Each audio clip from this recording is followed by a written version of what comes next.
Olá, amados, boa noite. Que a graça e a paz do Senhor estejam convosco. Quero saudar a todos com a graça e a paz do Senhor, desejando mais uma noite de paz para cada um de vocês. Estamos aqui para o nosso estudo bíblico dessa quinta-feira, que continua no livro de João. Nós vamos estudar hoje o capítulo 16. Queridos, como a gente vem estudando aqui nos últimos capítulos, Jesus está dando as últimas instruções e as últimas advertências para os seus discípulos. E ele continua aqui no capítulo 16, ele vai falar de 4 temas aqui, que eu separei aqui para que a gente possa estudar nessa noite. Primeiro, ele vai falar das advertências, né? Sobre o que os discípulos vão passar. Ele vai falar da vinda do Espírito Santo, ele vai falar do ministério do Espírito Santo no mundo e o ministério do Espírito Santo na igreja. E depois sobre as dores que os discípulos iriam enfrentar. Então Jesus começa a apertar o cerco, porque ele está se despedindo, ele está dando as suas últimas instruções. Então vamos lá, queridos, nós vamos fazer um estudo mais resumido, porque a gente não tem como fazer um longo estudo apurado da palavra de Deus aqui nesse texto, mas nós vamos dar uma pincelada sobre o que esse capítulo 16 de João tem para nós. Muito bem. Do versículo 1 ao versículo 4, Jesus fala algumas advertências. Ele diz no versículo 1: Tenho-vos dito estas coisas para que vocês não escandalizeis ou não venha a tropeçar. Queridos, Jesus está preparando os discípulos para que eles fiquem alerta, fiquem atentos, porque quando chegasse as coisas, as lutas, as perseguições, eles não viessem a esfriar, eles não viessem a desistir da missão que Jesus estava dando para eles, que era de pregar o Evangelho. E ele começa já dizendo: olha, não vou enganar vocês não. Versículo 2 diz: eles vão vos expulsar das sinagogas, vem mesmo a honrar a qualquer um de vós. Eles vão matar e vai falar que isso é a serviço de Deus. Olha que coisa interessante. Ele diz assim, ó: expulsar-vos-ão das sinagogas, e vem mesmo a hora em que qualquer que vos matar cuidará de fazer um serviço a Deus. Então, Jesus está dizendo: olha, eles vão matar vocês e eles vão achar que estão fazendo um serviço a Deus. E aí a gente remete o nosso pensamento lá para o Paulo, antes de ser apóstolo. O Paulo, ele começou a matar os cristãos, a prender os cristãos, levar os cristãos, arrastando os cristãos para as prisões, em nome de Deus, porque eles achavam que os cristãos estavam quebrando a lei. Olha como é que Jesus já avisou para eles. E isso acontece, queridos, isso aconteceu durante toda a história, né? A igreja perseguida, a igreja até hoje elas são perseguidas e eles perseguem a igreja dizendo que está em nome do seu Deus, em nome de Alá, em nome do seu partido, em nome das suas convicções.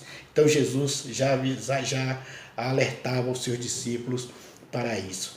Outra coisa interessante, querido, no versículo 3 ele diz: e isto vos farão, porque não conheceram ao Pai nem a mim.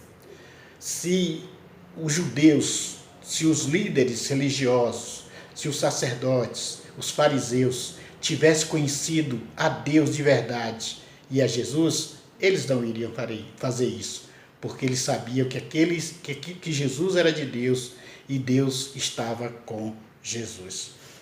Mas tenho-vos dito isto a fim de que, quando chegar aquela hora, vos lembrei de que já vos tenho dito. Eu não vos disse desde o princípio, porque estava convosco. Jesus fala 2 coisas aqui interessantes, queridos. Ele diz: olha, Quando chegar a hora, vocês vão se lembrar. Quando chegar a hora, vocês vão entender. Eu não disse isso antes porque eu ainda estava convosco, mas agora eu vou para o Pai. Então eu quero que vocês fiquem já preparados, alertas, que vocês sofrerão perseguições. Versículo 5 diz: E eu agora vou para aquele que me enviou. E nenhum de vós pergunta: para onde vais? Antes que isto vos tenho dito, ao vosso coração se encheu de tristeza. Então, Jesus está se referindo ao capítulo anterior, quando ele disse que queria para um lugar e os discípulos não poderiam ir. Então os discípulos ficaram tristes. Senhor, como é isso? Como que o Senhor, todo lugar que o Senhor vai nós podemos ir, por que esse lugar você não vai? Porque aquele lugar que Jesus estava referindo, antes dele ir para o Pai, ele ia para a cruz. E os discípulos não poderiam ir no lugar dele. Ninguém poderia ir no lugar dele. Nenhum de nós, porque Jesus foi à cruz em nosso lugar. E ele disse, mas antes, porque vos tenho dito isto, o vosso coração se encheu de tristeza. Todavia, versículo 7, digo-vos a verdade, que convém que eu vá, porque se eu não for, o Consolador não virá a vós, mas quando eu for, eu vos enviarei. Queridos, olha que coisa tremenda. Jesus disse, olha, é preciso que eu vá, vocês vão ficar sem a minha presença, mas vocês não vão ficar sem consolo. Vocês não vão ficar sem um Consolador. Eu estou aqui agora, mas quando eu for para meu Pai, eu vou mandar o Espírito Santo de Deus. Ele vai ser o Consolador, ele vai vos dizer tudo o que vocês precisam fazer, vai ensinar para vocês. E ele continua falando do ministério do Espírito Santo. E quando ele vier, convencerá o mundo do pecado, da justiça e do juízo. Do pecado, porque não creram em mim. Da justiça, porque eu vou para meu Pai e não me verei mais. E do juízo, porque já o príncipe deste mundo está julgado. Então, o Espírito Santo, o ministério do Espírito Santo aqui no mundo, Jesus ele especifica claramente. Ele diz que ele convencerá o mundo do pecado, da justiça e do juízo. Pecado é errar o alvo, é ofender a Deus. A justiça é ser correto, ser honesto, ser certinho diante de Deus, não ter nenhuma controvérsia com Deus. E o juízo é para aqueles que não creem. Aqueles que não creem já estão julgados, porque ele diz que o príncipe desse mundo, o diabo, o que comanda o inferno, o que comanda o mundo aqui, ele já está julgado. E aí, versículo 12, ele diz, ainda tenho muito que vos dizer, mas vós não podereis suportar agora. Ou seja, Jesus queria revelar tantas coisas para os seus discípulos, mas eles ainda não tinham a capacidade de compreender. Sabe por quê, amados? Porque o Espírito Santo ainda não estava neles. Era só o Espírito Santo em nós é que faz com que a gente possa entender a profundidade de Deus. Só o Espírito Santo em nós é que pode fazer-nos entender as coisas profundas de Deus para nós. Por isso que o Espírito Santo, eu tenho dito isso e a palavra de Deus diz isso, que ele não pode ficar indo e voltando.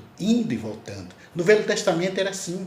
O Espírito Santo vinha, fazia as suas tarefas e depois ele voltava. Mas Jesus disse que o Consolador viria e ele ficaria em nós. Isso está lá nos capítulos anteriores que nós estudamos sobre o Espírito Santo. E ele diz também, fala do ministério do Espírito Santo também na vida da igreja. O versículo 13 diz, mas quando vier aquele, o Espírito de verdade, ele vos guiará em toda a verdade, porque não falará de si mesmo, mas dirá tudo o que tiver ouvido e vos anunciará o que há de vir. Então, queridos, Jesus está dizendo, olha, quando vier o Espírito da verdade, vocês vão pregar a verdade. E Jesus disse que ele era a verdade. e conhecereis a verdade, e a verdade vos libertará. Então, o servo de Deus, ele só pode pregar o Evangelho, e ele só prega o Evangelho, ele só fala de Cristo quando ele está com o Espírito Santo nele. Porque o crente que não tem o Espírito Santo, ele não tem vontade de pregar o Evangelho, ele tem vergonha de pregar o Evangelho. Ele se esconde atrás de uma timidez para pregar o Evangelho. Então, mas quando o crente está cheio do Espírito Santo, nós vimos esse relato lá na igreja de Atos, quando os crentes cheios do Espírito Santo, naquele dia de Pentecostes, que o Espírito Santo foi derramado sobre a igreja, e eles saíram por ali. Pedro, no mesmo dia, pregou um sermão extraordinário, um dos maiores sermões bíblicos. E ali foi, o pessoal, quando terminou de ouvir aquele sermão, eles perguntaram o que vamos fazer, o que podemos fazer. E Pedro diz, crer no Senhor Jesus e será salvo. E aquele povo disse, eu creio. E foram muitas conversões em um só dia, muitas almas, milhares de almas convertidas. Sabe por quê? Porque eles estavam agora cheios do Espírito Santo. Queridos, nós precisamos ter uma vida cheia do Espírito Santo. O crente precisa buscar cada dia mais o enchimento do Espírito Santo. E aí ele continua, versículo 16, assim, um pouco e não me verei mais. E outra vez um pouco e ver-me-eis, porquanto vou para o Pai. E aí surgiu uma confusão na cabeça dos discípulos, e eles dizem assim, então alguns dos seus discípulos disseram uns aos outros, que é isto que ele está nos dizendo? Um pouco e não me verei mais, outra vez um pouco me vereis de novo? Diziam, pois, o que quer dizer tudo isso? E aquela confusão, Jesus está meio emblemático, Jesus não está esclarecendo, ele sempre falou com clareza para nós, quando ele falava por parábolas para o povo, quando chegava em casa ele explicava para nós, mas agora ele está sendo muito enigmático. Mas Jesus estava dizendo que um pouco eles não iam ver Jesus, por quê? Porque Jesus ia morrer, Jesus ia para o túmulo. Então, pelo um pouco, ou seja, 3 dias, ninguém viu Jesus. Mas depois eles viram, né? Primeiro as mulheres, depois alguns discípulos, depois os 11, depois os 120, e depois mais de 500 pessoas viram Jesus. Então, era disso que Jesus estava falando. E aí ele continua no versículo 20, na verdade vos digo, que vós chorareis, e vos lamentareis, e o mundo se alegrará, e vós estarás triste, mas a vossa tristeza se converterá em alegria. Sabe por quê, queridos? A vossa tristeza se converterá em alegria quando muitas vezes por causa do sofrimento da pregação do Evangelho, de viver o Evangelho, nós vemos a igreja sendo cheias de almas, de pessoas lavadas e regeneradas pelo sangue de Jesus. Eu estava ouvindo uma pregação essa semana, quando um pastor foi à África, e quando ele chegou lá, disseram para ele que estava havendo um grande avivamento naquela cidade, naquele país. E ele chegou lá para pregar, de manhã tinha 8 pessoas. E ele ficou assim meio, disse, mas está tendo avivamento aqui, mas cadê as pessoas? E aí ele esperou, disse, vai ter culto à noite? Sim, vai ter culto à noite, sim. E aí ele esperou a noite. Quando chegou a noite, as mesmas pessoas. E aí quando terminou aquele culto, ele chamou o líder daquela igreja e falou assim, meu irmão, cadê o grande avivamento que está acontecendo aqui? Aí ele falou, amanhã eu vou te levar, eu vou te mostrar onde é que está o avivamento. E pela manhã levou aquele pastor ao cemitério. E ali, queridos, estava muitas cruzes. E ele diz, olha, a igreja não está ali, a igreja está aqui, porque todos esses morreram, porque não negaram, porque testemunharam de Cristo. A igreja do Senhor Jesus, o céu está povoado de pessoas que foram ganhas, eles entregaram a sua vida, mesmo o islamismo matando eles, mas eles não negaram a Jesus. A igreja física ali estava só com 8 pessoas, mas a igreja de Jesus Cristo, os salvos, a igreja dos salvos, a igreja vitoriosa, estava cheia daqueles irmãos. Então, Jesus, ele está dizendo aqui que os discípulos muitas vezes seriam contristados, mas eles teriam alegria. E quando quando a igreja de Atos, ela saiu perseguida, quando houve a perseguição e as pessoas saíam pelas cidades, cada um pregando o evangelho, e as pessoas iam convertendo e a igreja se alegrava. É tanto que o texto de Atos diz que todos os dias o Senhor acrescentava aqueles que haviam sendo salvos, e havia alegria, havia amor, havia simplicidade, havia unidade naquela igreja. Essa palavra se cumpriu quando Jesus falou isso aqui. E ele diz também, ele contou uma parábola, ele disse, olha, quando a mulher está na hora da dor do parto, ela sente muita dor. Alguém disse que a dor de parto é a maior dor do mundo. E aí, depois que ela tem aquela criança, depois que a criança vem para os braços dela, aquela dor ela já esqueceu. Assim é quando o crente sofre por amor ao Evangelho. Ele sofre naquele momento, mas quando ele vê almas rendidas aos pés de Cristo, a igreja se alegra. E ele continua dizendo, assim também vós, na verdade, tende tristeza, mas outra vez vos verei, e o vosso coração se alegrará, e a vossa alegria ninguém tirará de vocês. Ou seja, a alegria do Espírito Santo, meus queridos, ninguém vai poder tirar de você, ninguém vai poder tirar de nós, porque a alegria do Espírito Santo, a alegria de Cristo, ela não depende de situações, porque nós temos o gozo do Espírito Santo em nós. E para terminar aqui, ele diz, e tudo quanto pedires a meu Pai, no meu nome, eu vos concederei. Até agora nada pediste em meu nome, pedi e recebereis, para que o vosso gozo se cumpra. Ou seja, Jesus disse, olha, vocês vão ter alegria, quando estiverem com um momento de tristeza, peçam a Deus, ore, dobre o seu joelho, curve a sua cabeça, coloque a sua boca no pó e ore, e vocês vão receber a alegria. E ele termina a sua palavra dizendo assim, agora conhecemos e sabes tudo, não precisa de que alguém te interrogue, por isso cremos que saíste de Deus. Respondeu Jesus, credes agora? Eis que chega a hora, e já se aproxima, em que vós sereis dispersos, cada um para a sua parte, e me deixareis só. Mas não estou só, porque o Pai está comigo. Jesus está dizendo aos discípulos que não ia abandonar Jesus. Ele disse, olha, vai chegar a hora em que eu vou pedir para vocês orar comigo, mas vocês vão estar dormindo, vocês vão estar no sono pesado. E quando a polícia do templo chegar para me prender, cada um de vós vão fugir.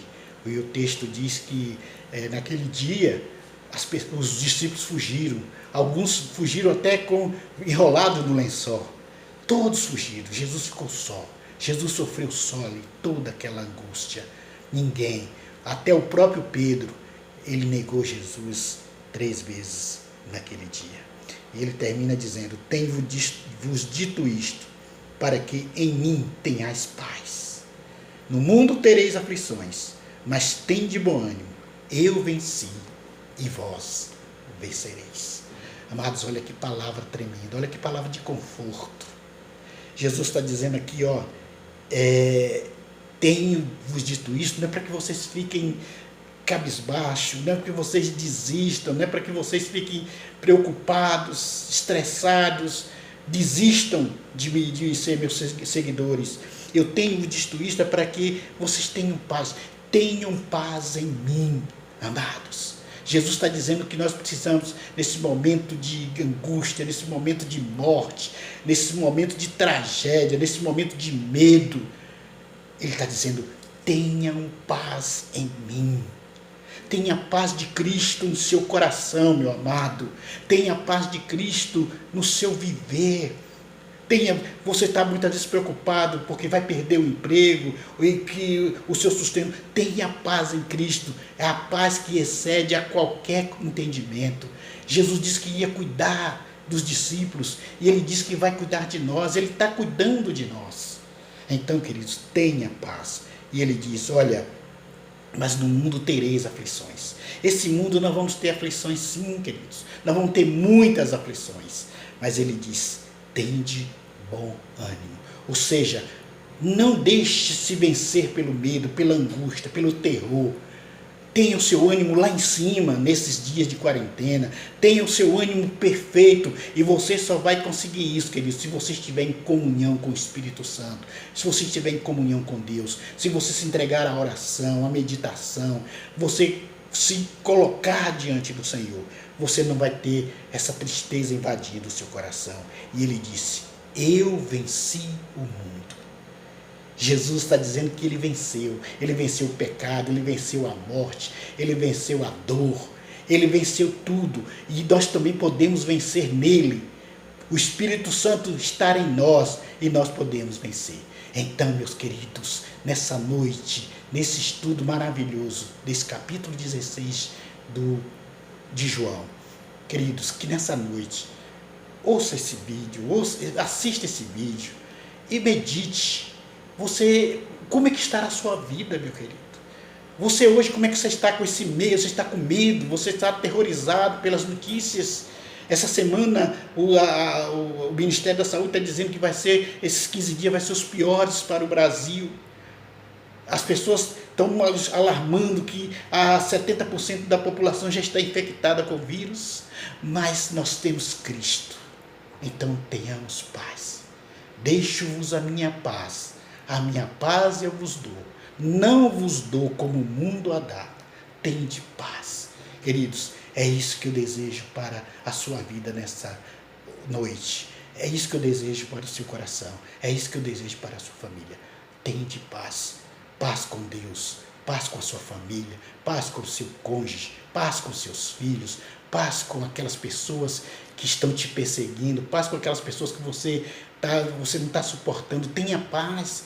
Paulo diz, se possível for, tenha paz com todos os homens. Vamos ter paz. A paz interior. É isso que nós precisamos. Que Deus abençoe em nome de Jesus.